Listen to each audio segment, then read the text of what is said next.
মায়াবার উমর দারাজ দিল সুবহানাল্লাহ পড়েন। একটা উমর লাগবে, চিল্লায় বলেন কয়টা?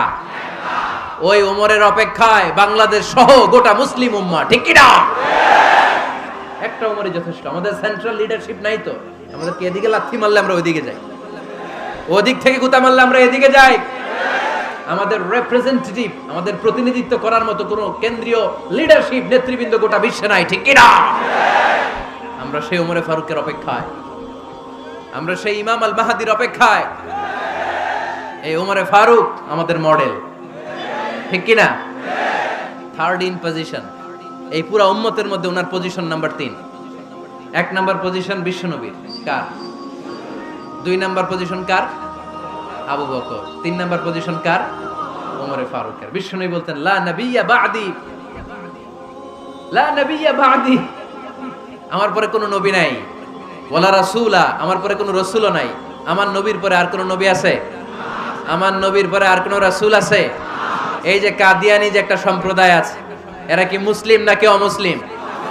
মুসলিম সম্প্রদায়ের সাথে এদের কোনো সম্পর্ক নাই, চিল্লা বলেন ঠিক কি না? এরা যদি মুসলমান হতে চায়, আমার নবী দ্য লাস্ট মেসেঞ্জার বিশ্বনবীকে খাতামুন নবী হিসেবে সংবাদ সম্মেলন করে গোটা বিশ্বকে জানায় দিতে হবে, তারপরে তাদেরকে আমরা মুসলিম হিসেবে স্বীকৃতি দিব, চিল্লায় বলেন ঠিক কি না? তা না হলে তারা কোন ধর্মের এটাকে জানায় দিতে হবে। No inferiority complex, no identity crisis. Identity ক্রাইসিসে থাকা যাবে না। আপনারা কোন ধর্মের এটা জানায় দেন। আপনারা বিশ্বনবীরও শেষ নবী মানবেন না, আবার মুসলিম বলেও নিজেদেরকে ট্যাগ লাগাতে চাইবেন। সাধারণ মুসলমানরা এটা এই ধোঁকাবাজি মানে না, চিল্লায় বলেন ঠিক কি না? আমার নবীর পরে কোনো নবী নাই, আমার রাসূলের পরে কোনো রাসূল নাই, ঠিক কি না? আল্লাহর হাবিব বলতেন লাউ কানা বা'দি নাবিয়্যুন লাকানা উমর, তবে আমার পরে যদি নবী হওয়ার যোগ্যতা কারো থাকে, আমার উমরের ওই যোগ্যতা আছে। সুবহানাল্লাহ পড়েন।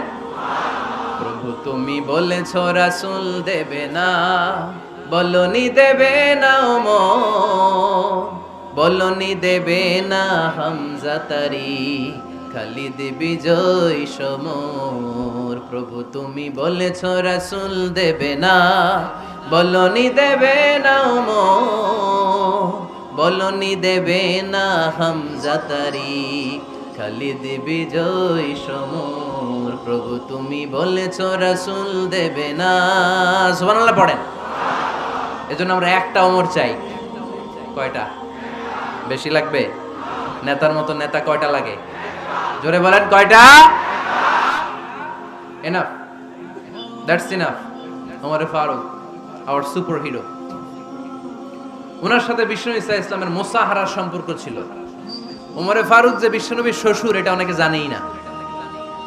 ওমরে ফারুক রাদিয়াল্লাহু তাআলা আনহু বিশ্বনবীর শ্বশুর ছিলেন। এটা আজকে নতুন শুনছেন, কে কে হাত তোলেন? দেখছেন হুজুর? সঠিক বলছি না আমি? অনেকে আমরা জানিই না। মাশাআল্লাহ, জানতে লজ্জা নাই, শিখতে লজ্জা নাই। লজ্জা হচ্ছে অজ্ঞতায় আর মূর্খতায়, ঠিক কি না? আমরা শিখতে রাজি আছি। যে কথা বলে আমরা তার ছাত্র। আমার আগে হুজুর কথা বলতেছিলেন, আমরা ছিলাম ছাত্র। এখন আমি কথা বলতেছি, এখন আমরা সবাই হয়ে গেছি ছাত্র, ঠিক কি না? যিনি বলেন তিনি শিক্ষক, বাকিরা আমরা ছাত্র, ঠিক কি না? 4 খলিফার 2 খলিফা, ইসলামের 4 খলিফার 2 খলিফা বিশ্বনবীর মেয়ের জামাই, আর বাকি 2 খলিফা বিশ্বনবীর শ্বশুর। সুবহানাল্লাহ পড়েন। সাইয়েদনা আলী রাদিয়াল্লাহু তাআলা আনহু, সাইয়েদনা উসমান যুন নূরাইন বিশ্বনবীর মেয়ের জামাই। উসমান রাদিয়াল্লাহু তাআলা আনহুর কাছে বিশ্বনবী 2 মেয়েকে বিয়ে দিয়েছিলেন। একজন মারা যাওয়ার পরে আরেকজন। বিশ্বনবী বলেছেন এরপরে আরেকটা থাকলে ওইটারও বিয়ে দিতাম। সুবহানাল্লাহ পড়বেন না? 2 জন ছিল মেয়ের জামাই আর 2 জন ছিল শ্বশুর। সাইয়েদনা আবু বকর শ্বশুর, বিশ্বনবীর স্ত্রী আম্মাজান আয়েশা রাদিয়াল্লাহু তাআলা আনহার বাবা। বিশ্বনবীর স্ত্রী আম্মাজান হাফসা রাদিয়াল্লাহু তাআলা আনহার বাবা ছিল সাইয়েদনা ওমর ফারুক। চিল্লায় পড়েন আল্লাহু আকবার। জানো তো পজিশন না?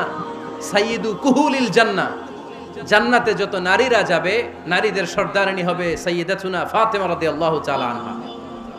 এই ফরিদপুরের যত ইয়াং স্টারেরা, তোমরা যারা জান্নাতে যাবে, তোমাদের লিডার হবে সাইয়েদনা হাসান আর হুসাইন রাদিয়াল্লাহু তাআলা আনহুমা। আর বয়স্ক মুরব্বীরা যারা জান্নাতে ঢুকবেন, আপনাদের লিডার হবে সাইয়েদনা আবু বকর আর সাইয়েদনা ওমর ফারুক রাদিয়াল্লাহু তাআলা। সুবহানাল্লাহ পড়তে পারলেন না? ওমরে ফারুক এটা সাধারণ কোনো ক্যারেক্টারিস্টিক্স নয়। ওনাকে আল্লাহ তাআলা নলেজও দিয়েছেন, আবার দিনদারিও দিয়েছেন। আমার দিনী ভাইয়েরা খেয়াল রাখবেন, কোনো আলেমের মধ্যে বা কোনো নেতার মধ্যে যদি এই দুইটার সমন্বয় আপনি পান, যে তার জ্ঞানও আছে আবার দিনদারিও আছে, he belongs the knowledge and he belongs the তাকওয়া, সে গোটা বিশ্বকে জয় করে ফেলবে। ঠিক কিনা? যার মধ্যে জ্ঞান আছে, যার মধ্যে তাকওয়া আছে, তারে কেউ থামায় রাখতে পারে? ওমরে ফারুককে এই দুই নেয়ামত দিয়ে ধন্য করেছে কে? সহিহ বুখারীর বর্ণনা, বিশ্বনবী সাহাবীদের সামনে একটা স্বপ্নের কথা বলছেন। বিশ্বনবী বললেন, আমি স্বপ্নে দেখলাম আমার আঙ্গুলের ফাঁকা থেকে দুধ বের হচ্ছে, আমি তৃপ্তি সহকারে দুধ খেলাম।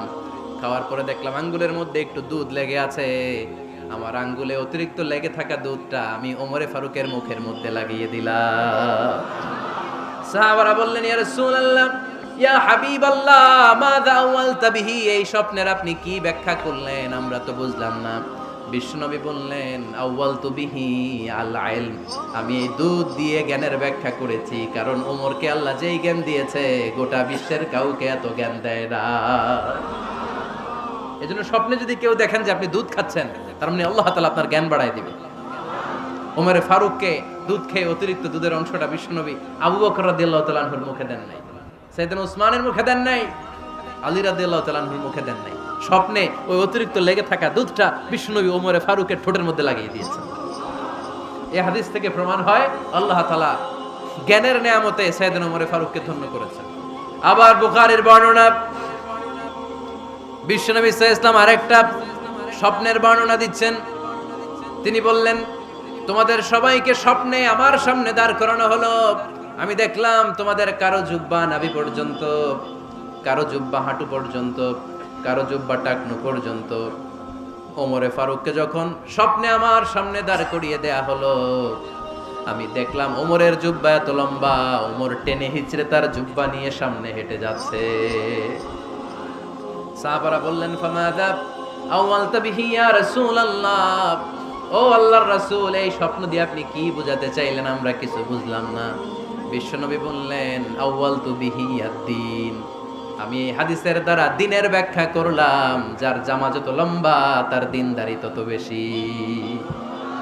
সুবহানাল্লাহ, আসতে পড়েন। স্বপ্নে দেখলেন কোন সাহাবীর জুব্বা নাভি, কোন সাহাবীর হাঁটু, কারোটা টাকনু, কিন্তু ওমরে ফারুকের জুব্বা এত লম্বা, ইয়াজুরু সাওবাহু, তিনি তার জুব্বা টেনে হিচড়ে যাচ্ছেন। বিশ্বনবী বললেন, এটা দ্বারা আমি দিন, আমি তাকওয়া, দিনদারি, তাকওয়া, এটার ব্যাখ্যা করেছি। তার মানে ওমরে ফারুকের তাকওয়ার সামনে সব তাকওয়া পানি হয়ে যাবে। কোন সুবহানাল্লাহ। আল্লাহ তাআলা সাইয়েদনা ওমরে ফারুককে দ্বীনের জ্ঞান দিয়েছেন, তাকওয়া দিয়েছেন। যুবক ভাইরা, যাকে আল্লাহ তাআলা দ্বীনের জ্ঞান দেয়, যাকে আল্লাহ তাআলা তাকওয়ার এই গুণ দিয়ে সমৃদ্ধ করে, তার জন্য গোটা বিশ্বের সব দরজাগুলোকে ওপেন করে দেয় কে?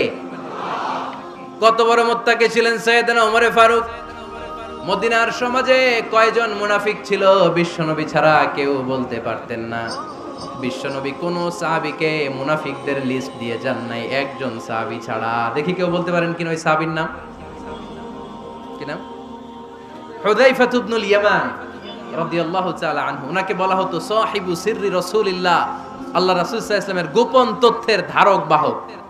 সুবহানাল্লাহ পড়বেন না?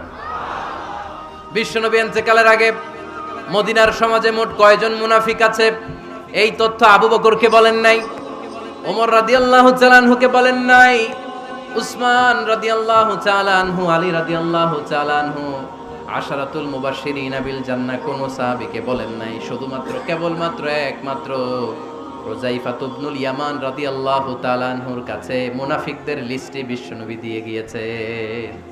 সুবহানাল্লাহ পড়ে। মদিনায় কারা কারা মুনাফিক কেউ জানতো না, হুযায়ফা ছাড়া। কে ছাড়া? নামটা আজকে মুখস্থ করেন, যাতে অন্য কোনো ওয়াজে কেউ জিজ্ঞেস করলে বলতে পারেন। মুনাফিকদের লিস্ট যে সাহাবীর কাছে বিশ্বনবী দিয়ে গিয়েছিলেন, সাহাবীর নাম কি? নাম? নামটা কেমন লাগে? ভাল লাগে? অনেকে আমারে জিজ্ঞেস করে, হুজুর আমার ছেলে হবে আগামী মাসে, একটা নাম দেন। নাম দিয়ে দিলাম হুযায়ফা। যাদের হবে ছেলে, এলাকার যাদের নেক্সট কয়েক মাসে ছেলে হবে, খালি হুযায়ফা চলবে। কি চলবে? ভাল লাগে? নামটা ভাল লাগে? রাইখেন, অনেক সুন্দর নাম। উনি জানতেন মুনাফিক কারা। দেখেন ওমরে ফারুকের তাকওয়ার লেভেলটা কত হাই। ওমরে ফারুক একদিন হুযায়ফা রাদিয়াল্লাহু তাআলা আনহুর কাছে গেলেন, যে বললেন, হুযায়ফা, বিশ্বনবী ইন্তেকালের আগে মুনাফিকদের নামের লিস্টটা কারো কাছে দেয় নাই, আমার জানা নাই, সাইয়েদনা আবু বকরের জানা নাই, কোন সাহাবীর জানা নাই, তুমি ছাড়া। আমি তোমার কাছে জানতে চাই, আমি ওমরের নামটা ওই মুনাফিকদের খাতায় আছে কিনা আমার একটু বলো। আমার ওমরের নামটা ওই মুনাফিকদের লিস্টিতে একটু আছে কিনা, নামটা একটু বলো। যদি থাকে আমি ভালো হয়ে যাব, আমি নেফাকি দূর করে পাক্কা মুমিন হতে চাই। আমার নাম যদি মুনাফিকের লিস্টে থাকে আমি তো শেষ। হুযায়ফা চোখের পানি ছেড়ে দিয়ে বলে, আমিরুল মুমিনিন, কেমন প্রশ্ন করলেন আপনি? আপনি বিশ্বনবীর শ্বশুর, এই উম্মতে আপনার পজিশন 3 নাম্বার। আপনারে মুনাফিকরা ভয় পায়, শয়তান আপনারে ভয় পায়। আপনি জান্নাতে সব বয়স্ক লোকদেরকে নিয়ে জান্নাতের মধ্যে আগে আগে ঢুকবেন, কেমন করে মুনাফিকদের কাতারে আপনার নাম থাকতে পারে? ওমর সুবহানাল্লাহ পড়ে। কি বিনয়ী, কি তাকওয়া। হুযায়ফাকে যে ধরতেন, হুযায়ফা একটু বলো না আমার নামটা মুনাফিকদের লিস্টিতে আছে কিনা। ওমরে ফারুকের যদি এই টেনশন থাকে যে আমি মুনাফিক হয়ে গেলাম কিনা, আমাদের এই টেনশন থাকার দরকার আছে না নাই? হ্যাঁ, যেন সব সময় আল্লাহর কাছে দোয়া করতে হবে, আল্লাহ তুমি নেফাকি থেকে আমাদেরকে বাঁচাও। আরো জোরে পড়েন আমিন। ওমরে ফারুক রাদিয়াল্লাহু তাআলা আনহু আমাদের সুপার হিরো, আমাদের সবাই বলেন আমাদের। উনি কত বড় সুপার হিরো শুনেন। উনি জুমার খুতবা দিচ্ছেন। কি দিচ্ছেন? মসজিদে নববীতে খুতবার মাঝখানে হঠাৎ বললেন, ইয়া সারিয়াতাল জাবাল, ইয়া সারিয়াত ইবনে জানিমিল জাবাল। এই কথা বলেই আবার খুতবা দিতে শুরু করলেন। উনার এই ইয়া সারিয়াত ইবনে জানিমিল জাবালের সাথে আগের কথারও কোনো মিল নাই, পরের কথারও কোনো মিল নাই। জুমার নামাজের পর মুসল্লি সাহাবারা ধরলেন, বললেন, ইয়া আমিরাল মুমিনিন।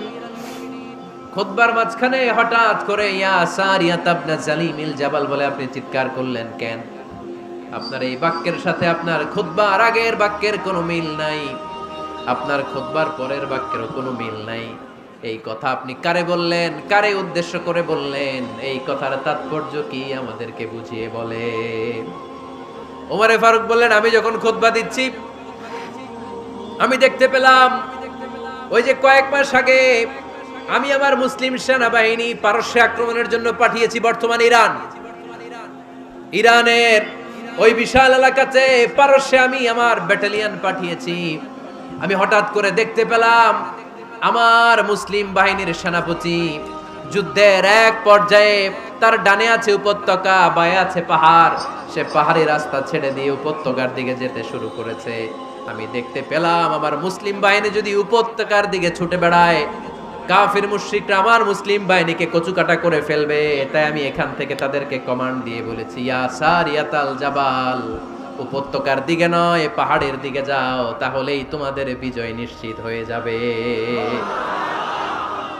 উপত্যকার দিকে যেও না, ইলাল জাবাল, ইলা সারিয়াতিল জাবাল, পাহাড়ের দিকে ছোট। সাহাবারা অবাক, ঘটনা কি? উনি বসে আছেন মদিনায় মসজিদে নববীর মিম্বারে দাঁড়িয়ে, উনি যদি ইয়া সারিয়াতাল জাবাল বলে এটা কি ইরানে যাবে নাকি? ও মিয়া, তখনকার সময়ে বর্তমানের মতো মোবাইল ছিল নাকি, ইন্টারনেট ছিল নাকি, কিছু ছিল? খালি মুখে আমি যদি বলি ইয়া সারিয়াতাল জাবাল, এটা ইরানে যাবে, ইন্ডিয়া যাবে, ঢাকায় তো যাবে না, ফরিদপুর শহরেই তো বসবে না, ঠিক কিনা? কিন্তু এটা আমিরুল মুমিনিন বিশ্বাসী সাহাবারা বিশ্বাস করে নিল। কিছু মুনাফিক ছিল, এরা কয় না ঝামেলাস, এটা তো সম্ভব না, এক কাজ করি, এই সেনাপতি যখন বিজয়ী বেশে মদিনায় ফিরে আসবে আর আমরা ধরব। এরা দিন গুনতে লাগলো, এই সেনাপতি মুসলিম বাহিনী নিয়ে পারস্য জয় করে কবে ফিরে আসবে। এই মুনাফিকের দলগুলো কখনো সেনাবাহিনীকে অভ্যর্থনা জানাতে যেত না, কিন্তু এইবার সবার আগে মদিনার উপকণ্ঠে যে সেনাপতিদেরকে অভ্যর্থনা জানানোর জন্য ফুল নিয়ে রেডি, ফুল নিয়ে দাঁড়ায়। সেনাপতি ঢুকার সাথে সাথে ধরছে, এই সেনাপতি কোত্থেকে আসছে? কয় পারস্য জয় করে আসছি। কয় এমন এমন দিন, জুমার দিন দুপুর বেলা যুদ্ধের মাঝখানে আমিরুল মুমিনিনের কণ্ঠের কোন কথাবার্তা শুনছো নাকি? সেনাপতি অবাক, কয় তোমরা জানলা কেমনে? শুনছি তো। সুবহানাল্লাহ পড়বেন না? আমরা যুদ্ধে একটা ভয়ঙ্কর অবস্থার মধ্যে ছিলাম। পেছন থেকে শত্রু আমাদেরকে আক্রমণ করতে শুরু করে দিল। ডানে যাব না বায়ে যাব, সামনে যাব নাকি পেছনে যাব, রাস্তা খুঁজে পাচ্ছি না। ডান দিকে ছিল আমাদের উপত্যকার রাস্তা, বাঁ দিকে ছিল পাহাড়ি পথ। আমরা সোজা পথ হবে মনে করে উপত্যকার দিকে ছুটতে আরম্ভ করলাম। হঠাৎ করে আমিরুল মুমিনিনের কণ্ঠ বজ্র কণ্ঠে আমার কানের মধ্যে ভেসে আসলো। আমার মনে হলো আমিরুল মুমিনিন কেমন যেন আমাকে কমান্ড দিচ্ছেন আর বলছেন, ইয়া সারিয়াতাল জাবাল, ডান দিকে উপত্যকার পথে নয়, তাড়াতাড়ি পাহাড়ের দিকে সৈন্যবাহিনী নিয়ে উঠে যা। পাহাড়ের দিকে, ডানে না। This is wrong track and this is the right track. ওই দিন যদি ওমরে ফারুকের ওই গাইডলাইন, আমিরুল মুমিনিনের কমান্ড যদি আমি না শুনতাম, আজকে বিজয়ের বেশে ফিরতেও পারতাম না, আমাদের চেহারাও তোমরা দেখতে পেতে না। ওমরে ফারুকের ওই কমান্ড, ওই গাইডলাইন অদৃশ্য থেকে শোনার কারণে ওই পারস্যের মধ্যে আমাদেরকে সেই যুদ্ধে বিজয় দান করেছে কে? দিস ইজ ওমরে ফারুক, দিস ইজ ওমরে ফারুক।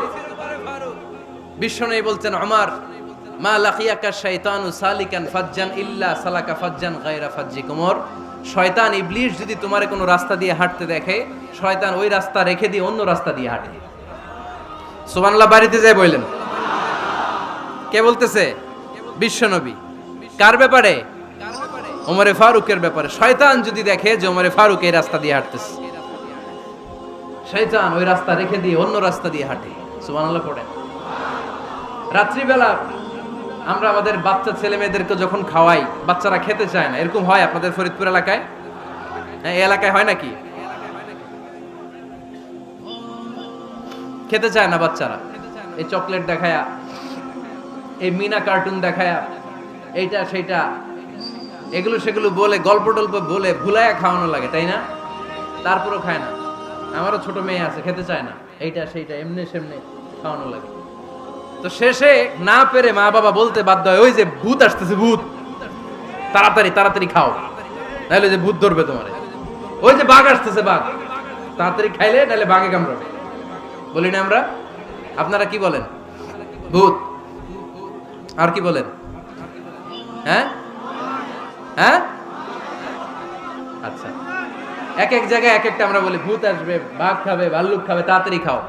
মদিনাতে যখন ওমরে ফারুক আমিরুল মুমিনিন, মদিনার মায়েরাও বাচ্চাদেরকে খাওয়াতে পারতো না, ছোট্ট মেয়েদেরকে খাওয়াতে পারতো না, খাওয়া নিয়ে যন্ত্রণা করতো। বাচ্চারা যখন মদিনায় খেতে চাইতো না রাত্রিবেলায়, মদিনার মায়েরা বলতো, তাড়াতাড়ি খাও, হা হুয়া ইয়াতি উমর, হা হুয়া ইয়াতি উমর, তাড়াতাড়ি খা, নাইলে ওই যে ওমর আসতেছে, Omar. This is our super hero সাইয়েদনা ওমর ফারুক রাদিয়াল্লাহু তাআলা। শুধু শয়তানই ভয় পেত না, মুনাফিকরাও ভয় পেত, জমের মতো ভয়। শুধু তাই না, আমাদের আম্মাজান বিষ্ণু ইসা ইসলামের স্ত্রীরাও ওমর ফারুককে ভয় পেতেন। সুবহানাল্লাহ কইবেন না? মাঝে মাঝে বিষ্ণু ইসা ইসলামের সাথে আম্মাজান আয়েশার ঝগড়া হতো, হতো না? আপনাদের ফ্যামিলিতে ঝগড়া হয়? হয় না? হয় না? কার কার দেখি? ওরে আল্লাহ, অনেক আল্লাহর ওলি আছে তো এই জায়গায়। ঝগড়া হয় না? কি কথা কয়, ঝগড়া হয় না বলে? বিশ্বনবীর ফ্যামিলিতে ঝগড়া হয়, আপনার ফ্যামিলিতে হয় না? মিষ্টি ঝগড়া। আর ও বিয়েই করে নাই।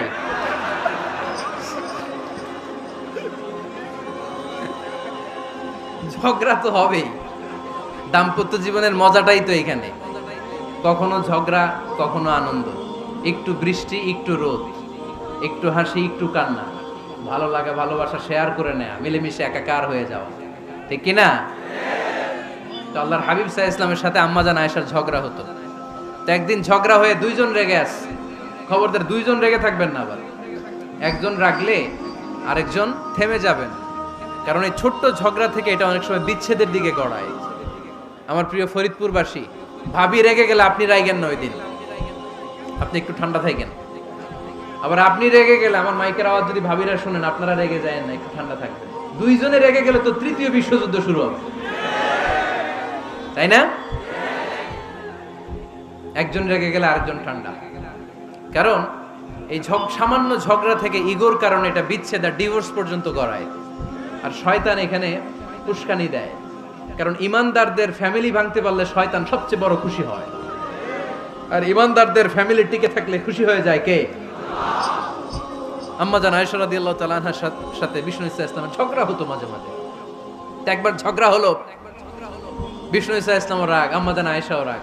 বিষ্ণুই বললেন, আয়েশা ঝগড়া করে আর কতক্ষণ থাকবো, আসো মিটমাট করি। আয়েশা রাদিয়াল্লাহু বললেন, ঠিক আছে মিটমাট করব।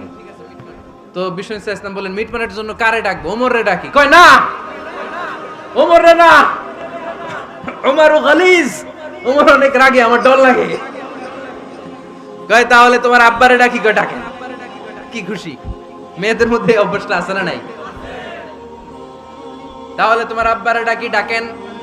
ডেকে নিয়ে আসা হলো। আবু বকর রাদিয়াল্লাহু তাআলা আনহু দাঁড়ালেন, আম্মা জান আয়েশা দাঁড়ালেন, বিশ্বনবীও দাঁড়ালেন। বিশ্বনবী